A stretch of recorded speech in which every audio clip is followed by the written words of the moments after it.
Good morning. I'm Barbara Welsh, a member of your Board of Trustees, and welcome to the Mainline Unitarian Church on this beautiful Labor Day weekend. I would like to welcome you, those of you who are here in person, as well as our friends who are joining us on YouTube. And for those of you who are here, please join us for refreshments after the service. And if you're new, please take a cup that shows you're new. And if you're attending for the first time, would you raise your hand? Well, thank you so much, and we'll look forward to talk to you after the service. We have a wonderful worship team this morning. Reverend John Morehouse, our senior minister. Dawn Starr Saras Borschelt, our Director of Lifespan Faith Development, and she will lead us in the Time for All Ages. Dr. Vincent Craig is our Music Director. Caroline Bright is our Worship Associate. And we're honored to have Henry Zink playing his bassoon for us this morning. Thank you, Henry.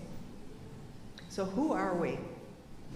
At Mainline Unitarian Church, and we also call ourselves MLUC, we are a liberal, inclusive, religious community coming together to support each other as we seek spiritual growth, connection, and more fulfilled lives. I've been a member here for almost 50 years as I'm making my spiritual journey, and I'm so grateful I found this congregation. I have a few announcements. This Thursday at 7 p.m., the adult choir resumes its weekly rehearsals. New members are encouraged and no audition is required. If you love to sing, join the choir to experience Vincent's endless musical talents and his music ministry. And if I may add a personal testimonial, I joined the choir for the first time last fall. I'd never sung with a choir before, and singing with other voices is a magical experience.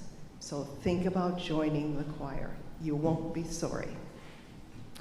Next Saturday on September 9th from 5:30 to 7 is the opening reception for the art group's new exhibit, Water. So please join us to preview the new exhibit.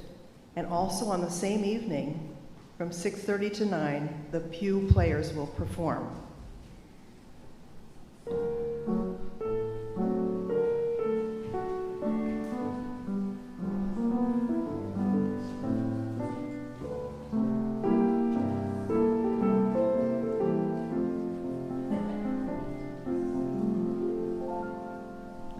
Does anyone know what that music is? Shine On Harvest Moon, written, I believe, in 1908, if Lily is correct. Our annual live auction will be held on Saturday night, November 11th, preceded by a week-long silent auction. And our theme this year will be Harvest Moon. And Valerie Saras has agreed to chair the auction this year and will be supported by our veteran auction committee. Thank you so much, Valerie.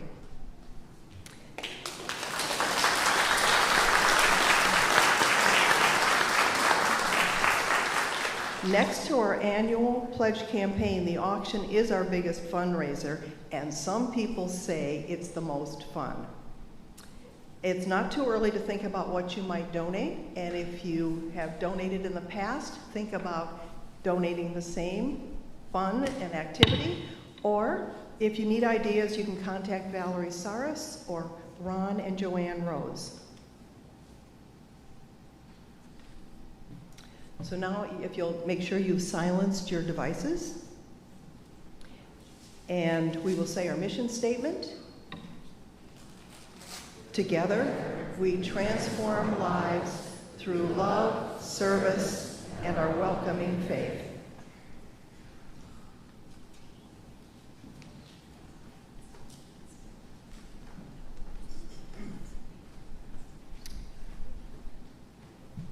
Chalice Lighting on Belonging by Reverend Karen LeBlanc. This isn't just a place of worship. This isn't just a fellowship of like minds. This isn't just a Sunday morning filled with spirit and topped off with coffee and cookies. This is our church, our congregation, where we are building beloved community, where we are opening ourselves to each other, where we trust and love, rise and fall together. This is where we feel safe. This is where we know we are welcomed. This is where we belong. For this gift and so many others, we light our chalice this morning.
Welcome all.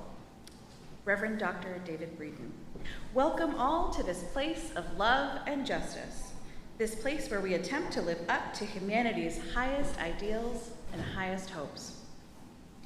Do we fail? Yes, we do, often. Do we try again? Yes, we do, always. Welcome all to this place of love and justice, to this gathering where the sacred and the holy are our being together. Welcome.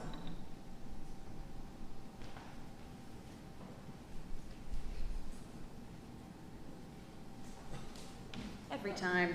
And now I invite you to rise in body or spirit as we sing together with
are you?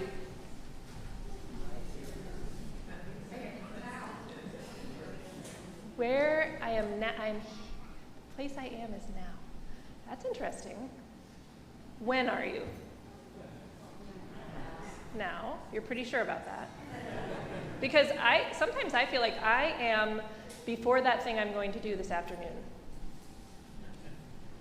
Or I am after that upsetting conversation I had last week. Or whatever.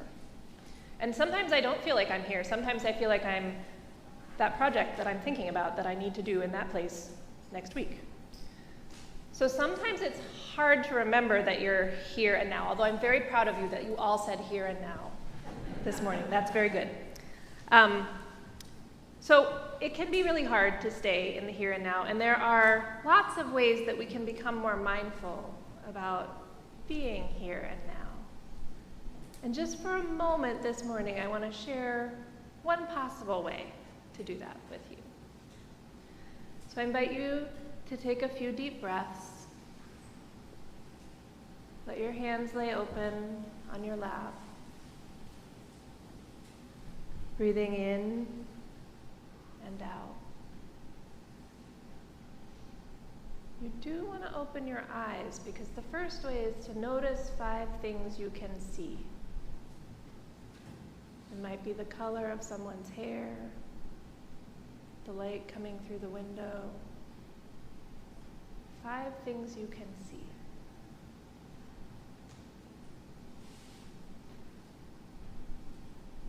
Put one finger down. Next, I invite you to notice 4 things you can touch. You're touching the chair you're sitting on. The fabric of your clothes is touching your skin. Bring your attention to 4 things you can touch.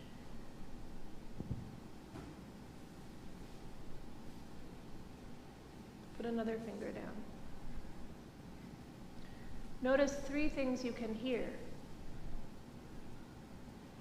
Might be the sound of the air conditioning, or my voice. What are 3 things you can hear?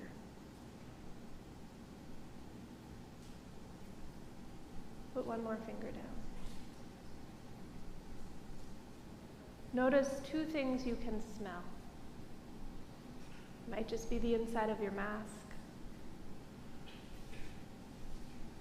Air always has a smell.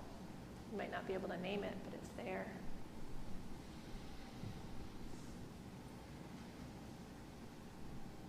Hold one more finger down.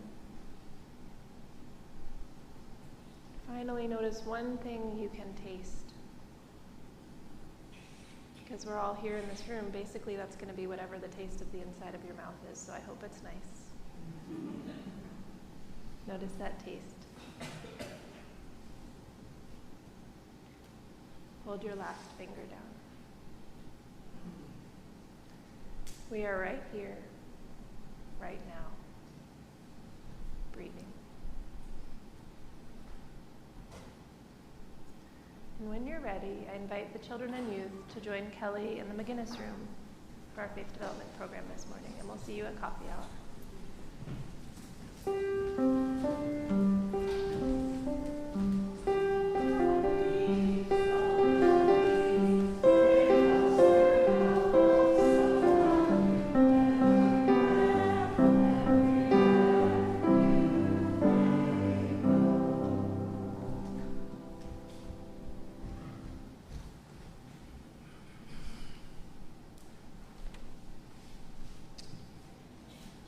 Our offering outreach partner for the month of September is Mighty Writers. Mighty Writers teaches kids aged 3 through 17 to think clearly and write with clarity so they can achieve success at school, at work, and in life. At sites in Philadelphia, Chester County, and New Jersey, and through virtual programming and partnerships with schools and community organizations, Mighty Writers focuses on amplifying the voices of its students while providing free, high-quality, community-oriented writing programs. As a result, grades improve, self-esteem soars, and futures come into view. Mighty Writers aims to improve academic performance and social-emotional skills in the short term and alleviate poverty in the long term. Their approach is focused on the whole child. When the pandemic hit, the organization began providing food and essential resources at many of its sites. In addition to after-school, out-of-school, and summer writing programs, Mighty Writers offers daily distribution of diapers, period products, books, clothing, school supplies, and groceries, all given away for free. Through the valuable work of Mighty Writers, they are strengthening the communities they serve by helping each student to reach their maximum potential. It's a pretty great organization. So I now invite our ushers to come forward, and your offering will be joyfully received. If you are at home, or if you just prefer to give via your cell phone, like some of us, the instructions are on the screen.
During our worship meeting on Wednesday, we were discussing, wait, who's playing the cello? And he said, no, it's a bassoon playing a cello piece. And I thought to myself, a Unitarian Universalist church, where a bassoon can be anything it wants to be. For our joys and concerns today, Jean Marie Baldwin brings to us a joy. Her new grandson, named Breeze E. Baldwin, has arrived, and a happy birthday for grandson Banks J. Baldwin. She is so grateful for these blessings. So for Jean Marie and her family, we light a candle of joy. We hold you in our hearts. Ellen Youngdahl would like us to light a candle of sorrow that her friend Bill Richardson died. They were only a month apart, and she thought that he would outlive her. So joy that he lived and did such wonders in his work with hostage negotiation. So for Bill, those who loved him, and for Ellen, we hold you in our hearts. Olive Ledley asks for your concern for her and for her husband, John, who fell at home last week and had to be taken to Lankenau Hospital. He's been there all week, but he will be discharged today and will head to a rehab facility. For John, Olive, and all who love them, we hold you in our hearts. We light a candle of compassion and perhaps joy for all of the students who have gone back to school this week, and all the parents who have been launching them. For the students and parents and teachers who are all beginning again, we hold you in our hearts. A candle of appreciation and joy in honor of Jean Ramsbottom's leadership and the efforts of so many in the community to make yesterday's MLUC Day at Ridley Park a resounding success. A wonderful time was had by all. So for Jean,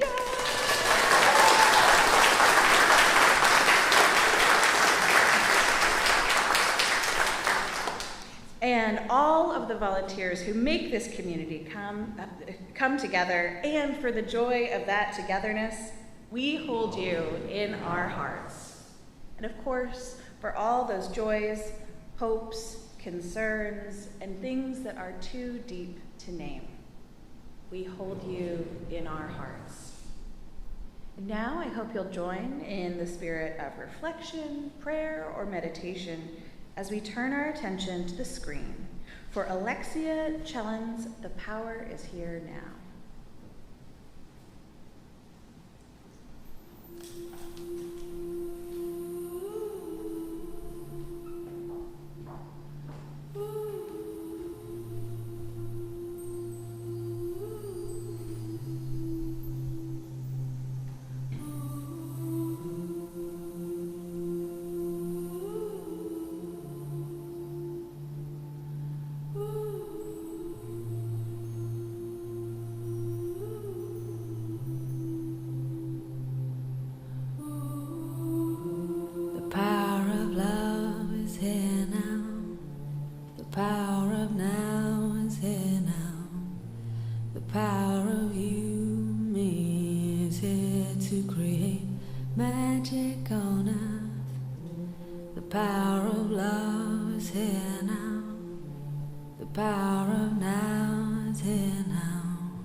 Let the water wash away your tears.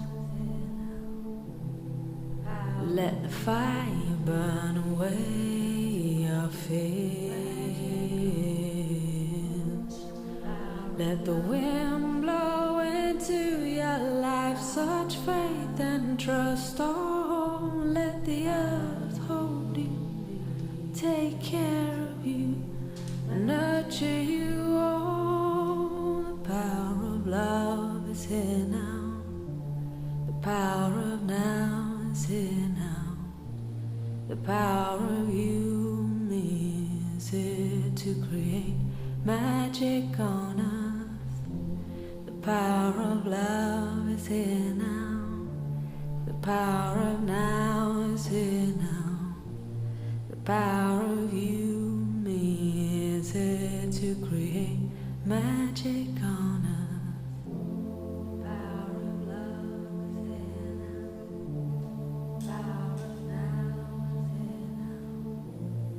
Power of now is here now. Power of you, me, is here to create magic.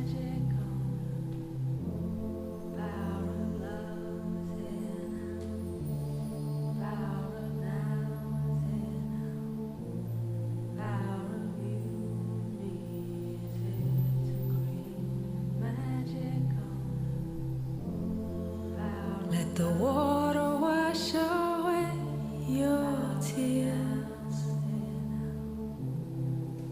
Let the fire burn away your fears. Let the wind blow into your life such faith and trust. Oh, let the earth hold you, take care of you, nurture you.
On a street corner in New York City, a wild-eyed man with a sign that says, "The end is near," was chanting and raving and waving his arms. Repent. Jesus is coming. The end is near, he said. People walked around him and gazed at him uncomfortably, perhaps thinking about the state of their own immortal souls. Then on the opposite side of the street is a small Buddhist monk, smiling with another sign which reads, "Be happy now, Buddha already here." Most of us want to be like the Buddhist monk, right? Living in the beauty of the moment. We want to relish the power of the now. We want to relish that sense of feeling ourselves dancing through fields as the video had us doing. Unless, of course, we're not really enjoying the present moment in which we're living, right? But while many of us want to be like the monk, to be happy, Buddha already here, most of us act like the wild-eyed man with the sign that says the end is near. What end? Every single one of you, and I won't ask you to share this today, but every single one of you has an end in mind, right? Every single one of you is worried about something. It's the human condition to anticipate something that isn't quite here yet. We may be worried about the end of summer. We may be worried about the end of children living at home, maybe children coming back to live at home. We may be worried about the end of our careers, our health, our relationships, our loved ones, and of course, the greatest worry of all, which is death. We actually spend a lot of time worrying about the end, don't we? I worry about the end all the time. Recently, my beloved asked me, she said, "Well, what do you seem to be worried about?" And I said, "I'm worried about the end of my ministry here." She said, "What?" "You just got here." I know, crazy, right? I was worried that perhaps with all this expectation that you have of me, that I might not lead you to the promised land of your great developmental transformation. I worry about the end of my life, of course, but that's less of an issue for me. I'm much more of a what's in the next year or so kind of a person. But worry is feeling sorry for something that hasn't happened yet, isn't it? You hear me? Worry robs us of our present to pay a debt in the future we don't own yet. What would it be like if we could simply live here now? Not always, because imagination has great power in our lives, as does memory. But what if we spent more time living here in the now? I think about this a lot. I write about this a lot. I write about what my mission with you here is as your minister. And then I think more importantly about your mission as a congregation, because we are in this together. And what I realize is that the greatest determiner of any future is usually your past. Quite frankly, that's just the way it is. So I'm not so worried about how this will all end, but I think you all worry a lot about your future, don't you, as a congregation? And I'm here to tell you something. Maybe you haven't heard this recently, but y'all are just fine. Really, you're just fine. You're still one of the flagship congregations in our denomination. And you have an honor that not many congregations have had in rough times of paying your full share to the Unitarian Universalist Association of your dues as a congregation, which is a lot of money, and you've done it for decades. And I can tell you, because I've served congregations that weren't able to do that, that is a rare thing indeed. You have led the way on justice, you have led the way in denominational affairs, you have led the way in healing people when they need it most. And yes, you've had remarkable ministers. Yes, you've had troubles. But those troubles don't make you any less a congregation than you are right now. Do you hear me? I understand that life is difficult. I understand that we often look at ourselves as something that once was and that is no longer. But that's not what I see. What I see, having spent a month with you, is I see a congregation that is deeply engaged in its transformation. It's in your mission statement. And thank God you didn't write one of these mission statements that's like 2 pages long and it's a laundry list of all the things you want to be. Yours is short, and short is good. Welcoming the now, my friends, into the life that you're living is never easy. It takes years of practice.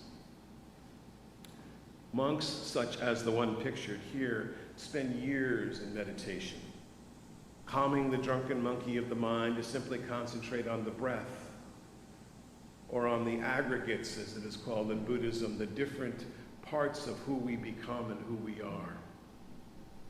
So I know that Dawn Starr just did it, but I'm going to ask you to do something with me again, and I'm going to ask you to close your eyes.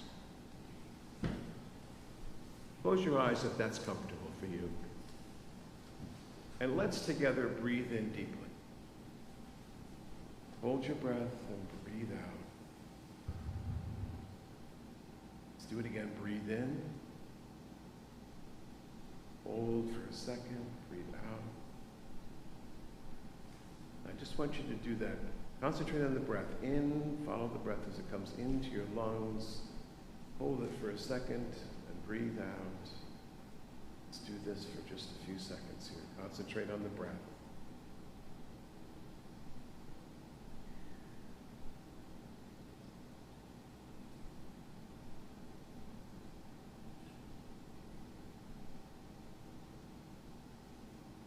All right.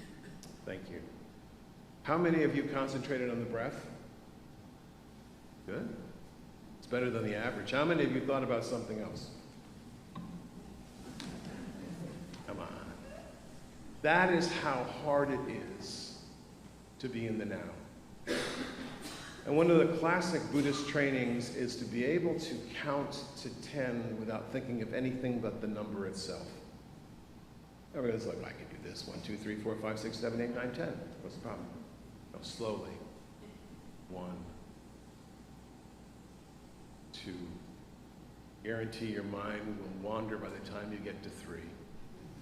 And then you have to start all over again, because that is the now. This is what the mystic Eckhart Tolle called the present moment, the power of now. And the power of now is not something that is easy to see. Your entire life consists of present moments. There's never been really anything but the now. We spend almost all of our time thinking and worrying and reliving either the past or imagining and worrying about the future. But the future never arrives because the future is just comprised of nows. And that's a deep truth in Buddhism, my friends, a deep truth that everything other than this moment is impermanent. Now, it doesn't mean, as some people have said, well, it doesn't mean that nothing is real, because it is real. It is real to us. We feel, we see, we hold on to things. We are supported by a body in varying degrees, and we know that things are real. But what the Buddha was saying was our attachment to that reality alone is impermanent and leads to, as I said last week, expectations and sometimes suffering. Anicca, it's called in Pali, the language of the Buddha. Anicca means all is impermanent but the present moment in which you live. And I think many of us think about our lives as getting to the next moment, right? To the next thing. We rarely look at the present moment other than to see it sometimes as an obstacle. But when you realize, and that is what meditation does best, when you realize that you're actually sitting there in the moment, it can actually change your life. Now, I've meditated for many years, and we're going to get into some meditation in our worship, so hang on. Yes, there's going to be talking to one another, but for the introverts, there will be meditation. You will have a chance to just sit still and not talk to anyone. Maybe that's a good thing, maybe not, I don't know, but we will try that. I once knew a woman in one of my congregations years ago who had received the diagnosis of ovarian cancer, stage 3, so fairly serious. The doctor said, and this was many years ago, before the many promising and better treatments that are available now, that she might have 3 to 4 years to live. She was 36 years old.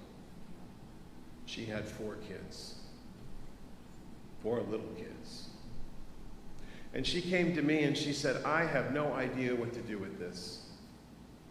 I feel like I should sell the house and go on a trip, but then where would the kids live, and how am I going to take care of the kids? And she, of course, was panicking. Those of us who dealt with serious illness know what this is like when you first get that diagnosis, right? It's really scary. And all I could remember was something that Thich Nhat Hanh, the great Vietnamese monk, once said, is that if you live in the present moment, more moments will come. And so I said to her, why don't we try to just live in the present? What would you change knowing that you have this?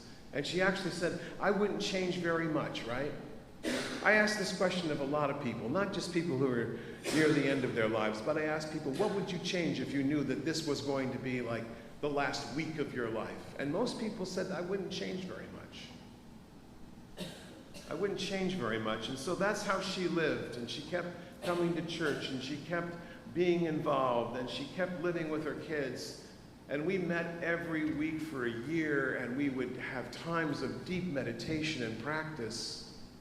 And as time went by, she seemed to be getting better. And the cancer went into remission. And she had 12 more years of life. That's the irony of living in the now. The irony is that sometimes we think this moment is being wasted and we should be doing something else, where in fact this moment only leads to the next. You start with the present space, as Dawn Starr was doing in that meditation of seeing, hearing, touching, feeling, tasting. That was a new one.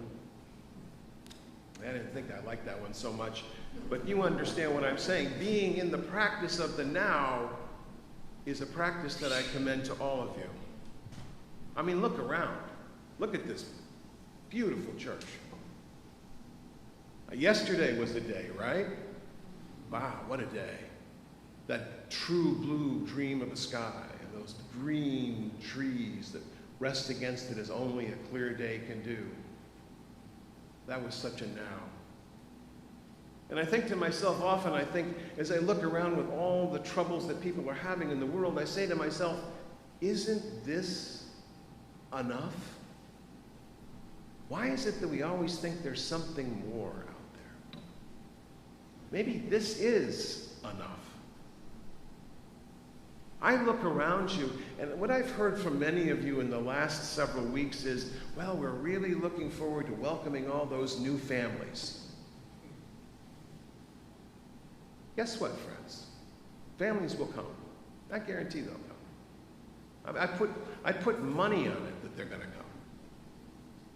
What I'm interested in is all of you.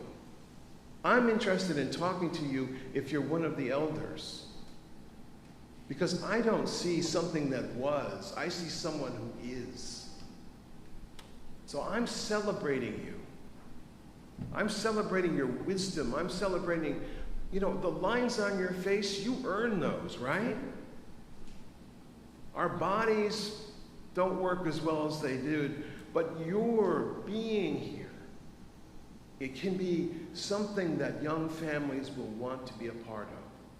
They will want to be in a community, a multi-generational community, where the wisdom of the ages is right there amongst them. Not in the fast-paced world of the media and the digital age, but in something that is as simple as walking up to someone that you haven't met and enjoying a cup of coffee, a glass of water. Being present with one another in a community like this is actually going to change the community. So I'm here to celebrate you, because I think you have a lot to celebrate. I have been thinking a lot about what I call the ministry of presence. And on September 17th, for those of you who are interested, would be an orientation on the Pastoral Care Associates program. Now, what this is an expansion of what you already have. Pastoral care is not just for those who are at the end of their life or dealing with a catastrophic illness or the loss of someone. Pastoral care is being there for people at all times of their lives. And the reason we call it a ministry of presence is because what's really required to be a pastoral caregiver is that you simply show up. And you listen. You listen to the other person. It's not about being an expert in anything except listening. So a lot of the training that will be a part of this program will be in the practice of what we call active listening. Now, some of you have said, I'm interested in this, and I hope that you will come to that orientation on the 17th after the service, because I think that there are many here who would be willing to be with folks who are maybe just going through a bit of a difficult time, who may be willing to connect with people that they don't even know. One of the best programs I did when I did this in the congregations I've served is something I call remembering. Remembering is picking up the phone, remember the phone? And dialing a number, and likely because they don't recognize your number, they're going to go to voicemail. And you're going to say, hey, it's so-and-so from the church. I'm just checking in and seeing how you're doing. That's it. I'm not asking for money. This is important. Very important to do this before the pledge drive. Right? Don't ask for money. Just talk to people. And you will be surprised at the number of folks who may not call you back, by the way. In fact, most won't. But who will come up later, and actually they'll start showing up to church. It's a great idea. They'll start showing up to church, and then they just simply want to know that someone loved them, that someone cared enough about them. That is pastoral care. Because we are already in each other's sweet company. Margaret Wolf, a great poet, one of my favorites, said, we sit together and I tell you things, silent, unborn, naked things, that only my God has heard me say. You do not cluck your tongue at me or roll your eyes or split my heart into 1,000 pieces. With words that have little to do with me, you do not turn away because you cannot bear to see me. Your own unclaimed light shines in my eyes. You stay with me in the dark. In the darkness of my now, you urge me into my being. You make room in your heart for my voice. You rejoice in my joy. You cry with me in my tears, and through it all I am unbound. I am unbound by everything but that still small voice that is within you, that is listening to me. I see my future self in you, just enough to risk to move beyond the familiar, just enough that the familiar in the past is where it belongs, and I breathe in and I breathe out, and I am here again with you. Emily Dickinson lived her entire life within the confines of the village of Amherst in Massachusetts. Little house, actually, not a very big house, Emily Dickinson's house. Some would say her world was already complete in that place, but she often talked of the longing of another life. Now, she might have had any number of phobias in this day and age, but those phobias, those living in the now in the presence of that house in Amherst, led to some of the greatest poetry in American literature, right? And one of her favorite lines, from my thinking, one of her favorite lines is, "Forever is comprised of nothing but infinite nows." Forever is comprised of nothing but infinite nows.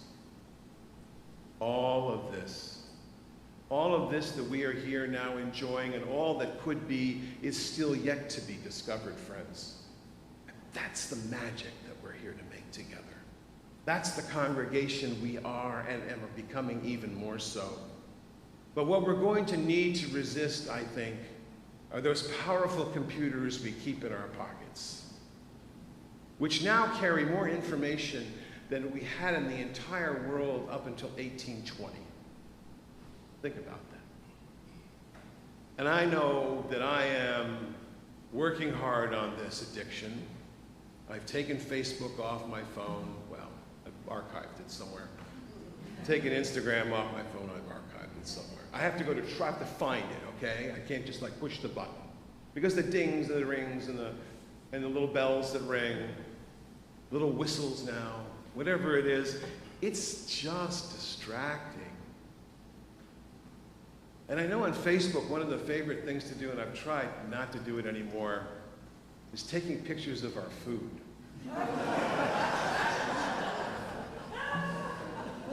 Really? And then people respond, "Oh, awesome, man." And you think to yourself, you're commenting on somebody else's lunch when your lunch is sitting right in front of you. What's up with that?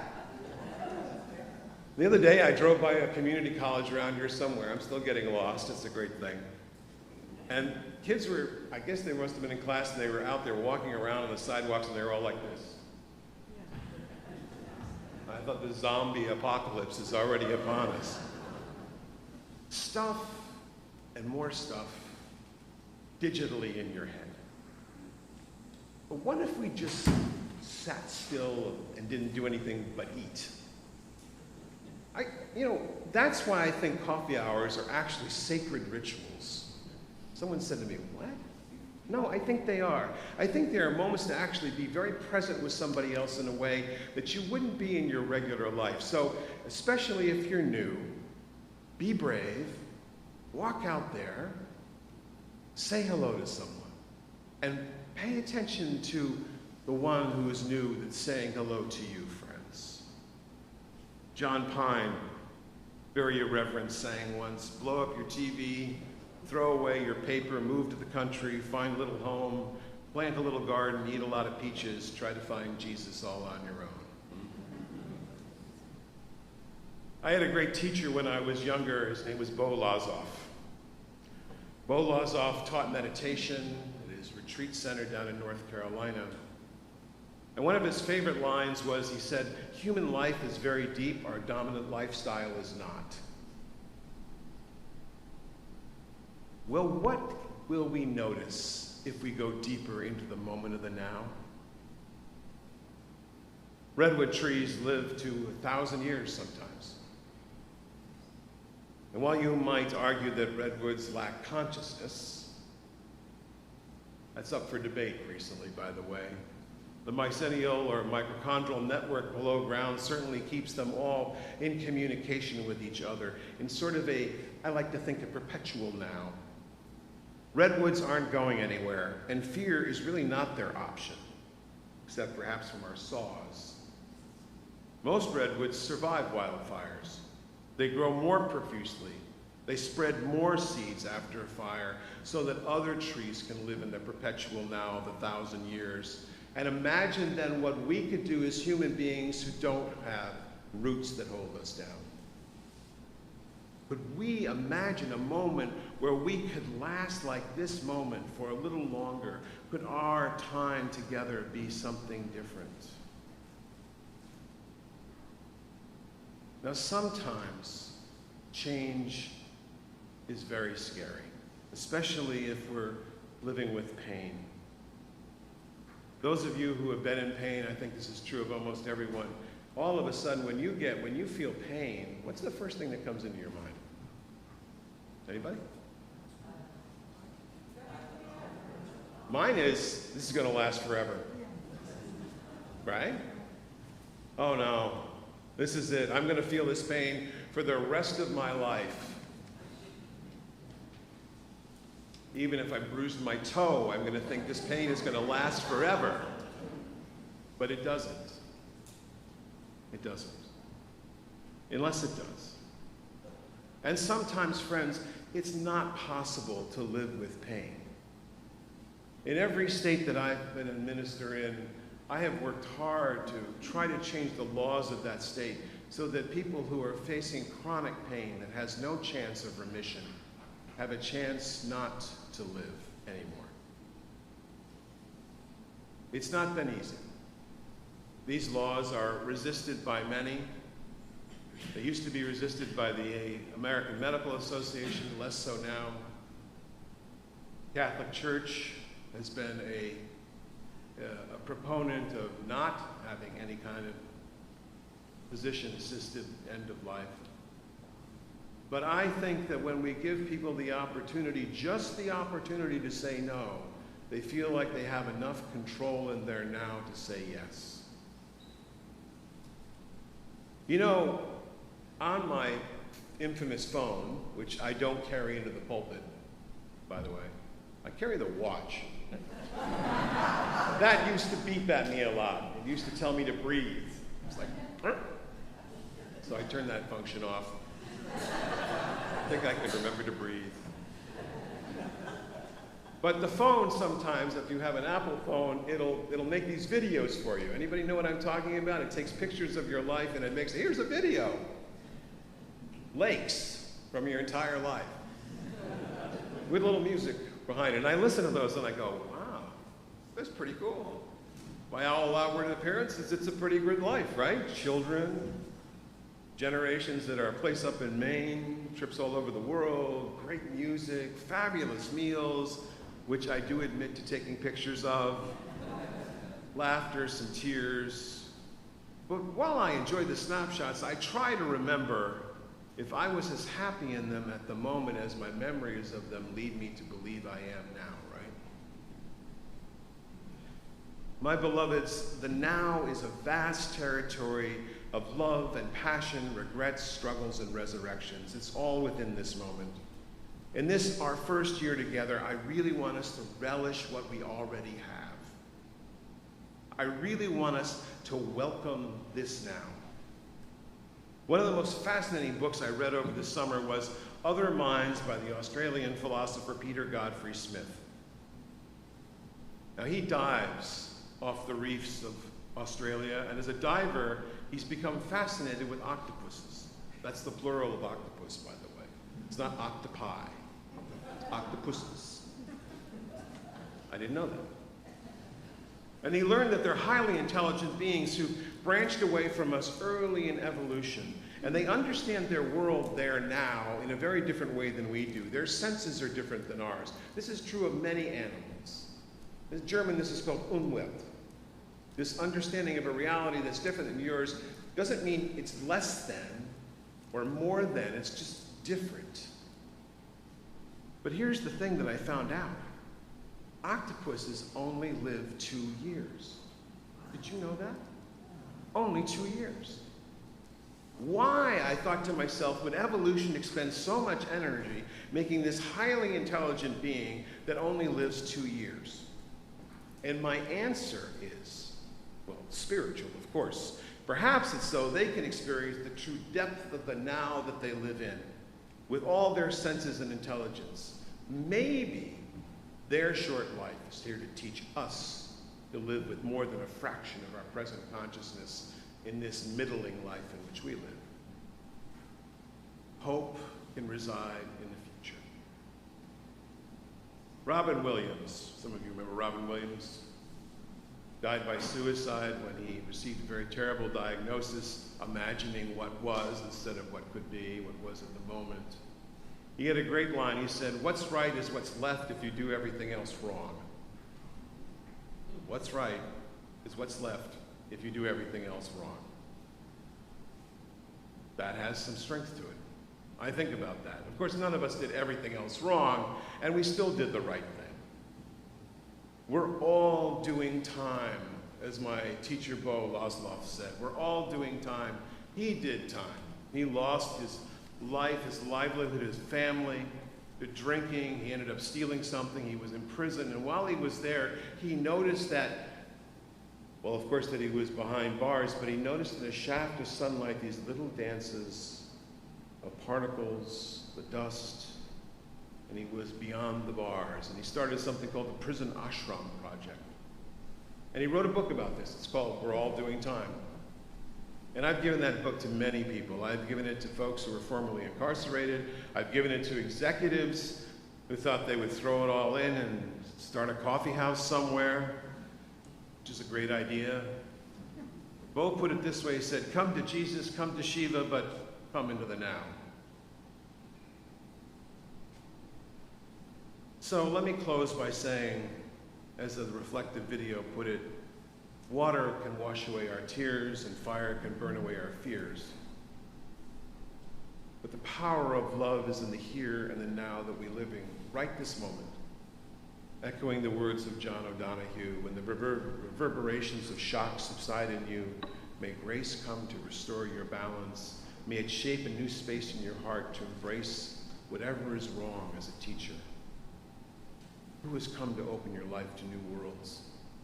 May you find yourself in them, a courageous hospitality, and may you find it now. Amen. Our closing hymn is Let It Be a Dance. Please rise in body or spirit.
Let it be a dance we do, friends.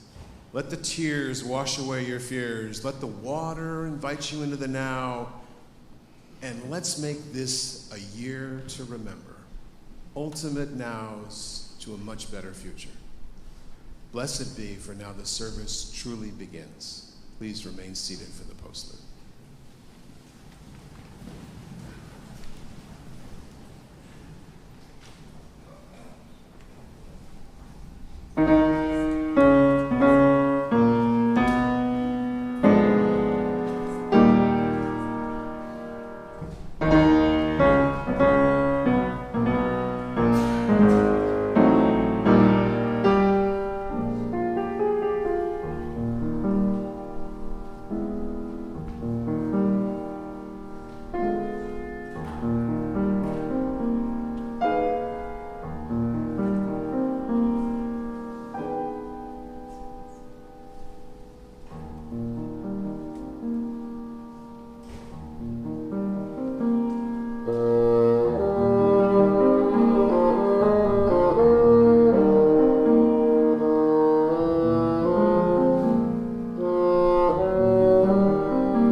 Thank you.